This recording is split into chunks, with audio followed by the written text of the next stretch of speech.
Hi there, welcome everybody. My name's Sarah Mitchell. I'm General Manager at BrainMates. We're a product management consulting training company, and we also do a lot of work in the community. We run a big conference. I'd like today to first start off to say thank you so much to the team at M365 for putting this on, and thank you to all of the sponsors that are supporting this today. I'd also like to acknowledge the traditional owners of the land on which this online conference is hosted, and the traditional custodians of the lands where our Australian-based speakers and participants are located. We would also like to pay our respects to the elders, past, present and future. Tēnā koutou, tēnā koutou, tēnā tatau katoa. Ko Sarah Mitchell, toku ingoa. No, Sydney ao. On behalf of M365 May, I would like to welcome and acknowledge all of our speakers and participants from Aotearoa, New Zealand. Thank you for supporting this hui. On the screen here, we have our code of conduct. If you can have a quick read through, but the key points really is to be constructive, to be respectful, to be helpful, and to be kind.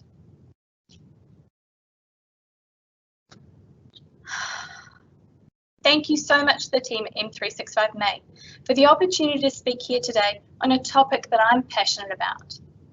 I'd also like to thank all of the organisers for all of the dedication behind the scenes here. I know it's been a huge effort to put this on, and I am really grateful. I'll be taking questions at the end of my presentation. If you have any questions, just drop them into the Q&A button on the bottom of the screen. I want today to be the start of a change, a big change, a change to help more women to step up and start speaking up.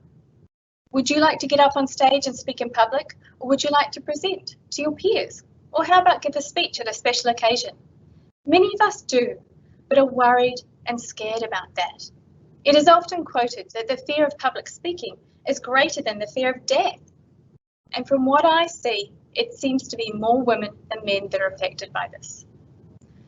Over the past 5 years, I've been involved in organising events, from local meetups of 30 people to 650 people conferences.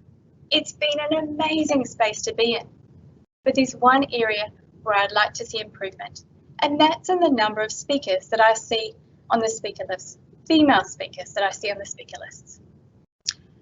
As part of my research for this talk, I looked up how to be a better public speaker, thinking, hey, I find some tips and hints on how to start off on the right foot. I did a search on YouTube, and it came up with a whole list of talks about public speaking, how not to be nervous, how to speak with confidence, tips to hook any audience, how to overcome my fear, and how to speak so that people want to listen. And as I was moving from one talk to the next, it dawned on me. In this list that YouTube had come up with, there were 13 different talks. And of the 13 different talks, only one was by a woman. Only one? It really hit home to me just how important it is to start talking about this and to encourage more women to speak publicly. Even on the speaker list for this conference, we don't have parity. It's close, I know, they're at 42%, so thank you very much, but we're not quite there yet. I know that together we can change this. We can make a difference. Today I'm going to talk about why we need more women to speak publicly, what holds us back, and the small steps we can take to change this. Also, if you have any suggestions of ways we can work together to solve this problem, please link in with me. This is something that's bigger than me, so I'd love to get your input. Remember that, Sarah Mitchell at BrainMates.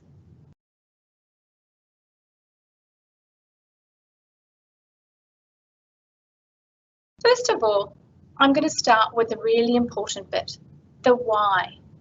Why do we need to get more women speaking publicly? There is one major reason on this list of reasons why, that it's so important. Around the world, the ratio of women to men is 1 for 1. And according to the Australian Bureau of Statistics, 47.4% of all employed people in Australia are women. But yet, when we look at the panels and speaker lists for industry events, the list of speakers is woefully lacking in women. But yet, when we look at the, sorry, my apologies, I've just lost my little spot. Women represent 50% of the population, and we need to get the view of the populace, not just the views of middle-aged white men. Why does this matter? Because if we do include more representation from women, then we get a diversity of thought, which brings more opportunities and ideas. This, in turn, can better the results for our companies. A 10% increase in the gender diversity in companies has been shown in Harvard studies to result in a 7% increase in the market value of the company. It just makes sense. This is important for our societies, for our companies, and for the products and services we work on. Another reason this is important is that being able to get up and speak in public is fundamental to our careers, particularly women, as we are lagging behind. In our careers, we need to be able to communicate well, to be able to contribute in a discussion, to be able to present our own and our team's ideas, to be able to actively collaborate with our team, to be able to provide an alternative perspective, and to be able to feel confident to step up and disagree if something being proposed may not work out as planned. By being able to present your ideas, results, and perspectives at work, you'll gain the respect of your peers and get the attention of senior stakeholders, which makes you more visible in the team, department, or organisation you work in. This then gives senior leadership the confidence in your ability, which will lead to opportunities to work on other high-profile projects and roles. If we talk less, we are underestimated. Even if we do a fantastic job, we just don't get the same level of attention and opportunity as if we can confidently speak in front of a group. We fade into the background and get overlooked. My next reason why we need more women to speak publicly is that we are role models for those women around us. Seeing is believing. By having other women stepping up and speaking up, we inspire those that follow in our footsteps. They look up and see what they could do or be and start changing their own path in that direction. Women that forge their own path in roles that are stereotypically dominated by men have the power to change long-held beliefs in both genders, as men realise that there are women that have the skills and talent to do what they do, and women see them doing it and in turn their interest to these new directions. If we don't have these role models, then we miss out on encouraging some amazingly talented women to pursue these industries and roles. My last reason that I think it's important for more women to step up and speak publicly and being able to speak confidently in front of our peers is that we will be more likely to be heard. When I feel heard by my colleagues, then I feel that my opinion is valued, and that brings me happiness and contributes to my overall well-being and what I bring to those around me. I bring my A game. I look forward to opportunities for discussions and brainstorm. I contribute more, and I bring energy and enthusiasm to those around me. If I don't feel confident in speaking up or feel that my opinion is not valued or heard, then I step back and stop contributing. I feel unfulfillment, unhappiness, and frustration at work, and this can pervade the rest of the team and create an unpleasant work environment and will affect the productiveness and outcomes for the team.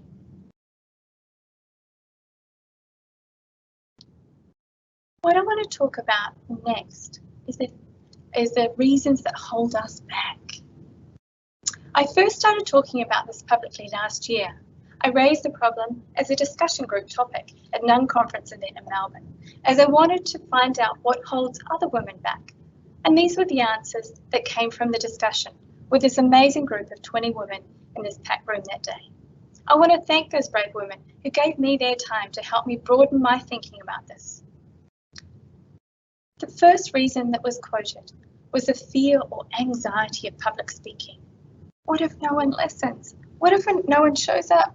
What if they stand up and leave? What if I'm not very good at speaking? What if I trip on my way up to the stage? I'll be honest, this is one of my personal nightmares.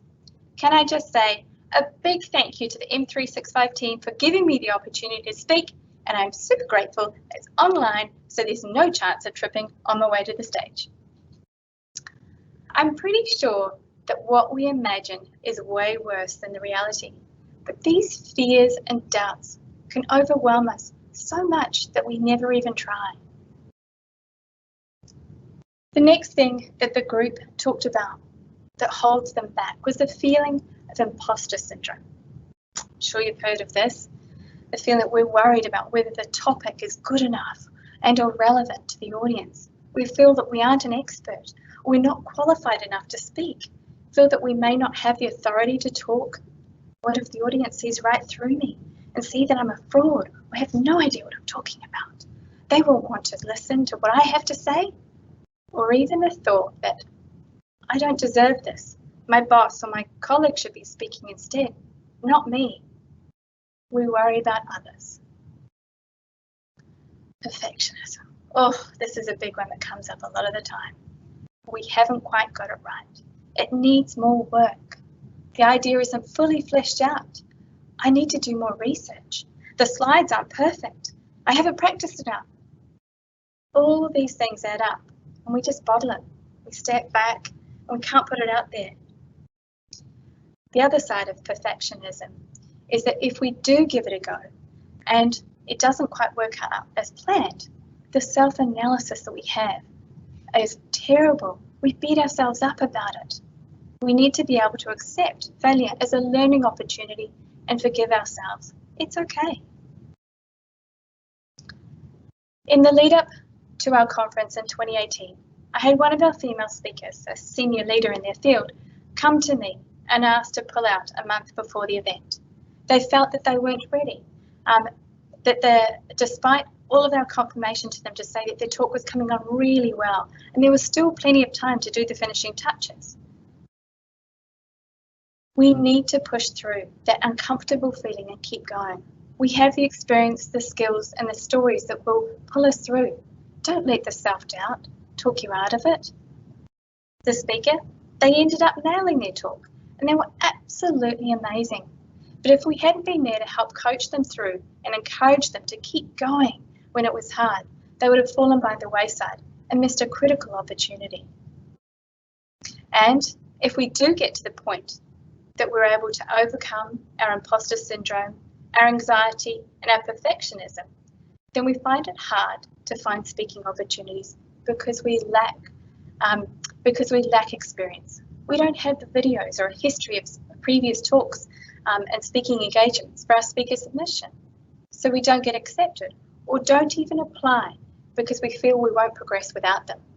And if we do apply and get rejected, we don't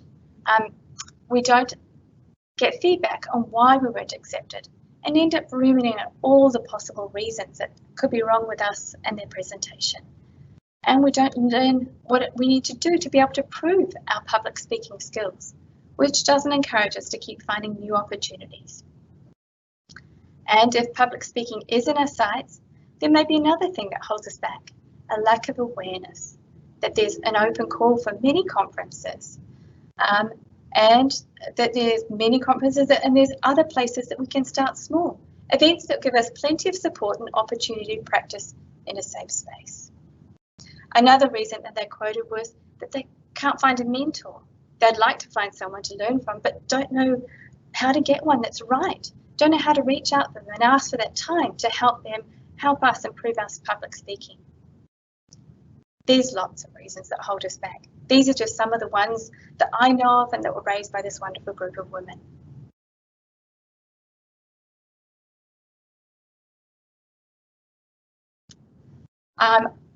This is a great slide here. So again, thanks again to all of the amazing sponsors at the M365 May.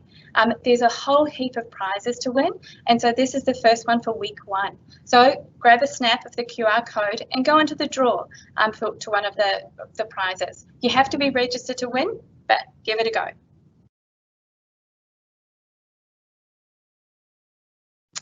The final section of my talk is about the small steps we can take to help get more women to step up and start speaking publicly.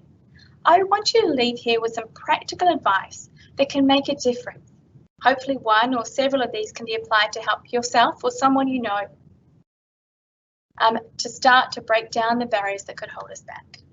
Again, I'd like to start with the why. Think of the positive outcomes you would achieve and focus on that. This is important.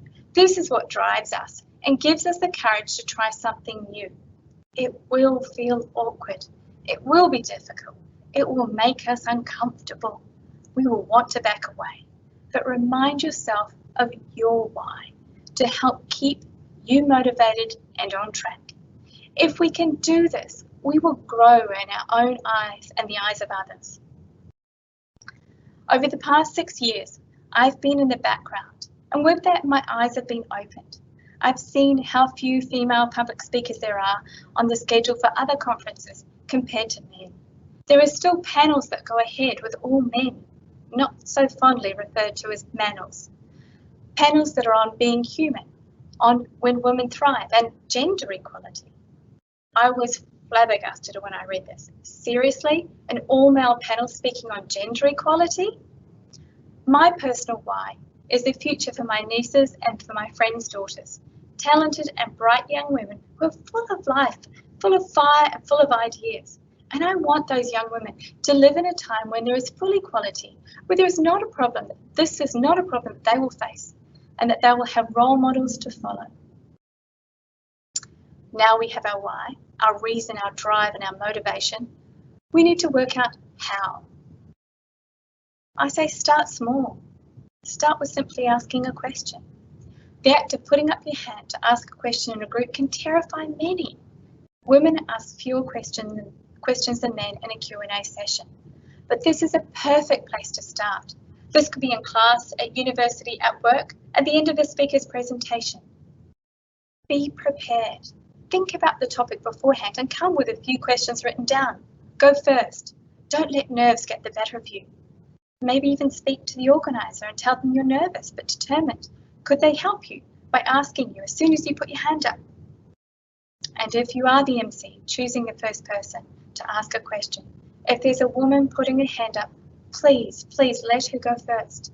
It sends a great message to the rest of the women in the room and encourages them to put their hands up too. Research has shown that in a mixed gender setting, if the first person to speak is a man, then the number of women who ask questions decreases. The next thing to think about is who. Think about the people that can help you. These people, they may already be in your life, and then there's those that you can reach out to. Why not co-present with a colleague? Often, we will work with others on a project, but then one of the team will volunteer to present the updates on the project to the stakeholders. Ask if you can start doing just a part of this presentation. Is there a small section you've been more involved in? Can you speak about that? Find a buddy. Is there someone at your work that's also keen to develop their speaking skills? Buddy up with them, work together, work and encourage each other. Test and practice your speaking with them. Be training partners for each other. Find a mentor. There is so much great advice available on finding a mentor. The key thing that I read and that I found really important was don't think that a mentor is going to come out and get you. Don't sit back and wait for it to happen. You need to be active about this. You need to search out a mentor for yourself. The other tips that they gave were, my apologies, I just have to move my slide a little bit.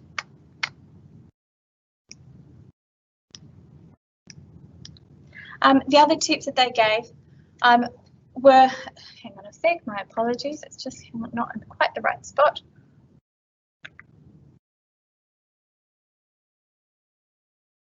Sorry guys, just a slide malfunction, won't be a minute.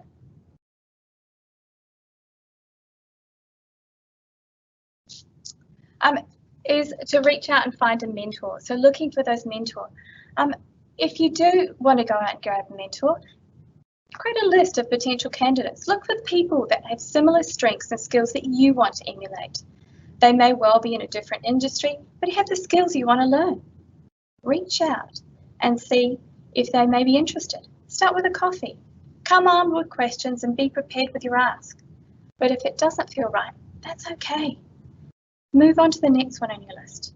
But if it does, then make your ask. If they say no, that's okay too.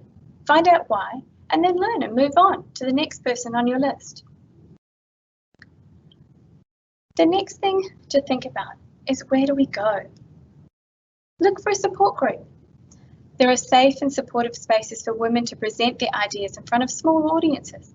This is a great way to build your confidence, and where you can also video and learn from seeing yourself speak. This will help you hone your craft. Search on the internet, Facebook or Meetup for groups and find a space and a place that you feel comfortable in. You might have to try a few until you find one that's right for you. Is there a subject or hobby that you love? Find a group of people that love that too and get involved. Start by asking those questions at the meeting, or ask if you can help out. Maybe you can introduce the next speaker or host a panel. Start by taking baby steps. You can gain experience through volunteering and pro bono projects. You could also go to a training course or maybe join Toastmasters. There's really great opportunities out there to get more experience. And more guidance. Reach out to conference and meetup organisers to get more guidance on what they're looking for, what the audience would find appealing, and find specific feedback if you have missed out on a speaker application on what you can change or what you need to do so that you would be accepted next time. How can we help? Around the world, the ratio of women to men is 1:1. As Elizabeth Broderick, Sex Discrimination Commissioner on the Australian Human Rights Commission, has said, if you don't intentionally include, the system unintentionally excludes. As a conference organiser, a meetup organiser, I know I need to do more. I need to be intentional. I need to look outside my own network. I need to work harder to ensure that we find and include the talented women that are out there and give them a place to have their thoughts and ideas heard, to be a role model for those up and coming women in our industry. I hope that my talk has provoked you to think about what we need to get more women to speak publicly and given you some small steps to help make a change. To all the women out there seeking a voice, and all of you Star Wars fans, may the Fourth be with you always. Thank you.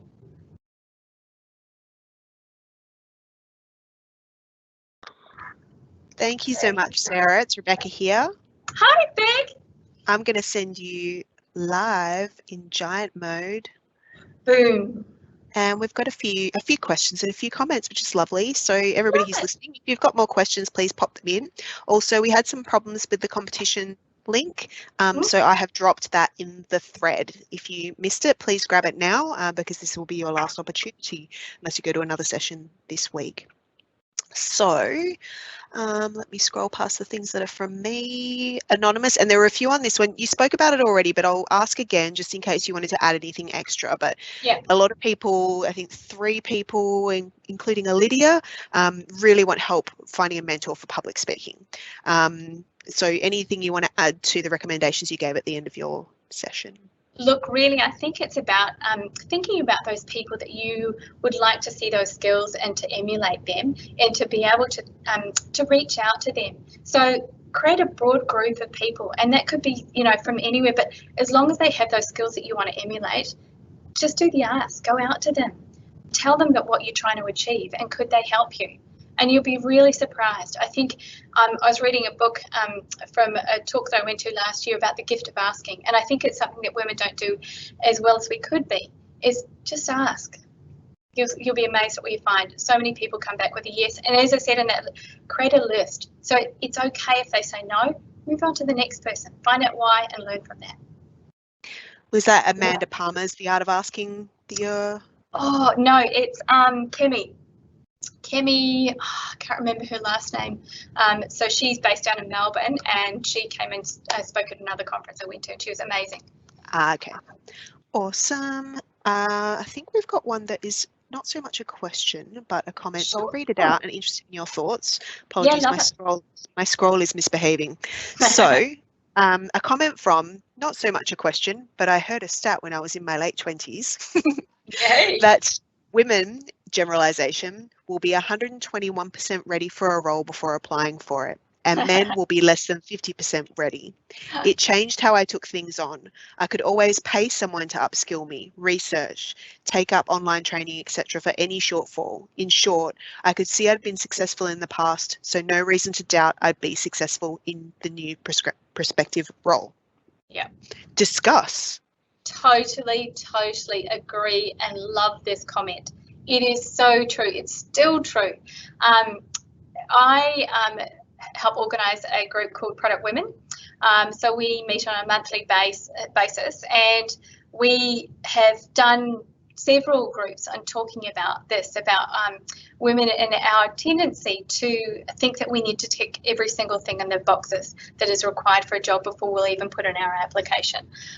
And it is still true, and that men kind of look at, oh yeah, I can do a few of those, yeah, tick, tick, tick, yeah, that'll do, that's enough, I can do it, and we'll be able to talk it up in the interview. And I think we do need to sort of overcome this and have that confidence in ourselves of knowing that, exactly as she said, that I've done this before, I know I've been successful before, I can be successful at this too. And part of the reason it should be that you're moving a job is because you're trying to push yourself and stretch yourself. You should be looking for something that doesn't have exactly all the things you've done before, because where's the growth? You know, you need to look for things that you've got the opportunity for growth, and sell that in to the hiring people, to say, hey, look, this is why I've targeted this particular job, is because I see there's great opportunities for me to be able to learn and to further myself, and I have picked up things before and I will pick this up too. I've already done reading on it, and I love the particular area. I want to get into it. Awesome. We've got another question and a few more comments coming through, which is lovely. Love it. And I'm going to add to this question. So the question is from Anonymous. Do you recommend any specific local groups for mentoring? And I'm going to expand on that because I know you know some local groups, and ask for mentoring / public speaking opportunities / hanging out with awesome women and awesome people in general. So in terms of that, look, I think certainly I know in the area that I'm in, there's quite a few groups that you can belong to. So we have things like that. There's Product Women, as I mentioned. So that's our meetup group that is for women wanting to get into product or already in product, to be able to have a safe space to be able to talk. There's also Product Talks, Product Anonymous, there's Ladies That UX, there's a whole raft of different meetup groups. So just jump online onto Meetup and you can find a whole whole raft of all these different places you can go to. And often within those is the opportunity to meet people that may be your potential mentor. So you can go out. Some of them even run mentoring programs. I know that for Product Women, we've done this in the past, and we're looking at, I had another meetup last week, and we're talking about this, firing this up again, and helping to be able to connect people that wanted to find a mentor and those that were willing to give. But again, going out to these meetups gives you the opportunity to broaden your network and get to know people that are really could be top on your list of potential mentors. Brilliant. We've got a couple of comments. Yep. So Suzanne has said, my first speaking event was via a Twitter friend who invited me to speak at a user group remotely, and then followed up with, then I got invited back for another one, so that gave me confidence. That is brilliant. I love that. And I love that they give it a go. Get in there. Anonymous says, thanks for the talk. May the 4th be with you also. I'm totally down with that one. And that's the end of our questions. We do only have a couple of minutes left, I think. I'm just trying to do that off the top of my head. Were you at 30 minutes? I think so. I think the session was set for 50, but I was not going to be talking. Yeah, no, that was that was my fault. I shouldn't say that because we're recording.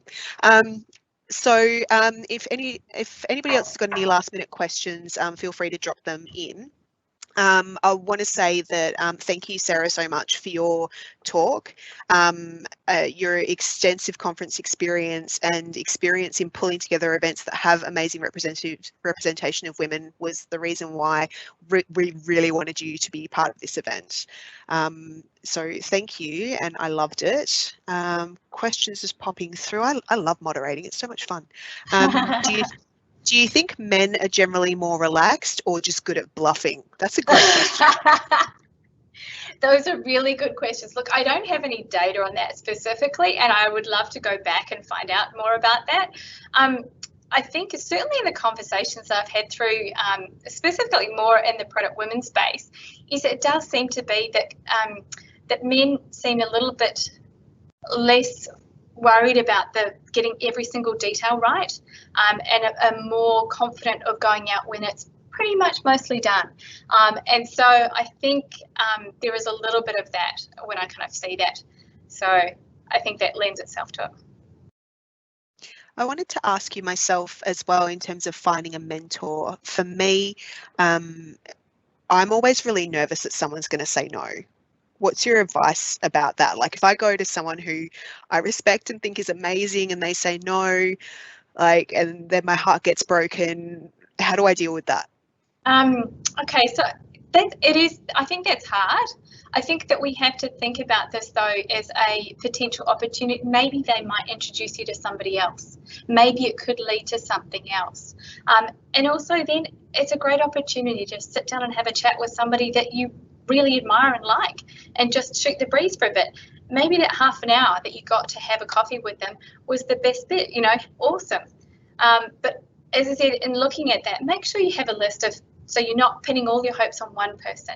Think beyond that and make sure you have a list of a few others. So when that one doesn't quite work out, okay, I've got somebody else I can go to, and maybe this person will introduce you to somebody else that would be the right person for you. Awesome. Now, the last question I have answered in chat, but I'll let you answer as well because I want to give you the opportunity to not only repeat the wonderful organisation that you work for, but also the events that you're very integral in organising, including the big conference and the user groups. Sure. So as I mentioned, I work for a company, we're called Brainmates. So we do training and consulting, and we specialise in product management. So we've been doing it so the owners of the company have been doing it for 20 plus years. We are deeply into product management, love the space. And so we run our training courses. So we have got an Essentials of Product Management that's a 3-day course. We've moved that now onto a remote real-time course. So it is just amazing. 3 days of deep diving on the whole fundamentals of product management, the framework that it all sits on, and how you manage that on a day-to-day basis. We also help out companies, and so that really helps inform us in terms of our training to make sure that we're targeting those areas that people need help in. And then the other thing that we do is a lot of community work. And as Rebecca mentioned, we organise a big conference called Leading the Product. This is our 6th year that we've organised the conference. It has grown from 250 people in Melbourne alone to now Sydney and Melbourne. This year that we were looking at probably about 650 people in each of the cities. So it's gotten a lot bigger, but we absolutely love it. It's a 1-day event that is a full-on day about product management. So leveling up your skills, getting to meet others, bringing in the community side of it into it. So we have community groups that are there, and I get so much energy out of bringing together the conference. Every time it feels there's a lot of work that goes into it, and Rebecca's feeling the pain at the moment. But at the same time, when we get there on the day, the energy you get from everybody, seeing everybody, enjoying the talks, getting the connections from the other people that do what they do, having the opportunity to be able to talk to other people about the frustrations that can be in any role that you have, and having somebody else who understands those frustrations is really helpful too. But then also being able to share with each other tools and tips on things that they've learned and done to be able to overcome some of these issues. And I absolutely love it. So I'd highly recommend it. We'll be back in September, so keep your eye out for that. News will be up there. We're going to run a digital conference, but we're going to do it. We're looking at all kinds of different ways that we can ensure that we have all those elements that we would normally have in our conference in this digital version of it. And we're pretty excited about it. All right, we've got one more question and one more comment, and then I think we'll leave it at that, so Sure. so that you can relax. So we've got from Anonymous, do you think that there is a correlation with chatting within small groups? Men usually speak more than women, who often stand back in the conversation. Yeah, there's actually research into this, that essentially in if it's just women, then women talk freely and openly far more than if there is a man in that conversation. And unfortunately, it's a funny thing, but basically women get interrupted more than men. We get interrupted 75% more than men, and it's actually women and men that interrupt the woman. And once that happens, then the woman actually stops and so doesn't contribute in the same way that they did before, and it sends a message around the group. And so that's another part of it that we have to kind of overcome, is this interrupting each other, because it does impact how we interact in a group. And certainly in a group that has men and women in it, then men will speak more than women. the only time it doesn't happen, that the men will actually step back and not, sort of that the person won't be overtalked, is when that person in that group is the leader in that particular field. So if there is understanding that there is one person that is, I guess, more knowledgeable, then the gender doesn't matter about it. God, that's so interesting. And could we not talk about that forever? I know. I tried to bring that into the talk, but I didn't know quite how to bring that in. But it was just fascinating. I didn't quite realise the extent of it, and how in small ways we kind of keep on getting little things that, hold us back, that can stop us from having that confidence to speak. And it almost, to me, in some ways starts from there. When you don't feel that you have that, when you try and speak and then somebody jumps in on you, it makes you think twice about speaking again. And I had this one piece of research that I was reading that was just like, oh my God, I can't believe that happens. But there was a group, and it was a mixed group, and a woman spoke up about a particular idea that she had. And anyway, a man jumped in, and he was really excited about the idea, and he continued on and talked for far longer than she did about the original idea that she had come up with. And afterwards, when the people in that group were interviewed and talked about it, and they talked about what they had learned from that, they gave credit to the man for that particular idea, not for the woman who first initiated it, but because he had spoken for longer and more about it. That was the recall. When they spoke to the man, he absolutely gave credit to the woman that had raised it, and was no question to him. But the perception from the rest of the room was that it was his idea. That's fascinating and not surprising. Yeah. We'll close off on a comment or a piece of advice from one of the people listening, which is, I think, really awesome, actually. If you need speaking/presenting practice and you work in a larger organisation, and I might just add in here, I think you could do this if you worked in a smaller organisation as well, ask your manager for opportunities to present to other teams or groups. That's worked really well in our business, and we've managed to help a bunch of women and men become better presenters. That's a great tip. Beautiful. That's a really good tip. I like it. Yeah, so do a knowledge sharing session. For sure. Yeah. All right. I've closed off the questions, so too bad if anyone else had any questions, because we have to go and we've both got jobs to do. So thank you again, Sarah. Thank you again, everyone, for joining. Sarah, did you want to finish up with any closing thoughts? The only thing I would say is, like I said, start small. Just start with something. Start with a question. Start with just something small that you can chip off and go, yeah, okay, that one worked out. I did that. Okay, next step, where now? Brilliant. Thank you, Sarah. You're welcome. Thanks. See ya.